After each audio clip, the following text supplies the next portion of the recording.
बिस्मिल्लाहिर्रहमानिर्रहीम, अस्सलाम वालेकुम जी। मैं हूँ आपकी अपनी अमरोज़िया ख़ान। तो इस टाइम हम मौजूद हैं तमसील थिएटर लाहौर में। तो आप सब लाहौर वालों के लिए खुशखबरी है कि ख़ुद भी आइएगा, दोस्तों को भी लाइएगा। ड्रामा बहुत अच्छा है और इस ड्रामे के राइटर एंड डायरेक्टर हैं, प्रोड्यूसर हैं कैसर सनाउल्लाह जी।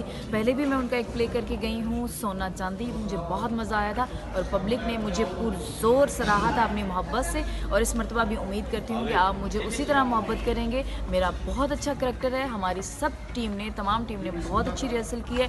बहुत अच्छा ड्रामा, इंशाल्लाह आप लोगों को पसंद आएगा। और हमारे ड्रामे की क्रीम कास्ट में मौजूद हैं सुपरस्टार, इंटरनेशनल स्टार, आपकी हमारी फेवरेट, लाखों दिलों की धड़कन, ब्यूटी, हसीना मैडम खुशबू जी हैं। और उनके साथ कोई कम नहीं, इंटरनेशनल फेम ज़फ़री ख़ान साहब हैं जो किसी तारुफ़ के मोहताज नहीं हैं। और हमारे साथ मेल कास्ट भी बहुत अच्छी है। जाहिद साहब हैं और बिला शेखुपुरिया है। मैं आपकी अपनी अमरोज़िया ख़ान हूँ। सोनू बट है। दीगर कास्ट बहुत अच्छी है। जिसको आप लाइव देखना चाहते हैं तो हमारा ड्रामा बहुत अच्छा है। और हमारे ड्रामे का नाम है मेहंदी वाले हाथ। जी हाँ, मैंने भी लगानी है मेहंदी, तो आइएगा, ज़रूर देखिएगा। ड्रामा लगने जा रहा है 15 दिसंबर को तमसील थिएटर लाहौर में।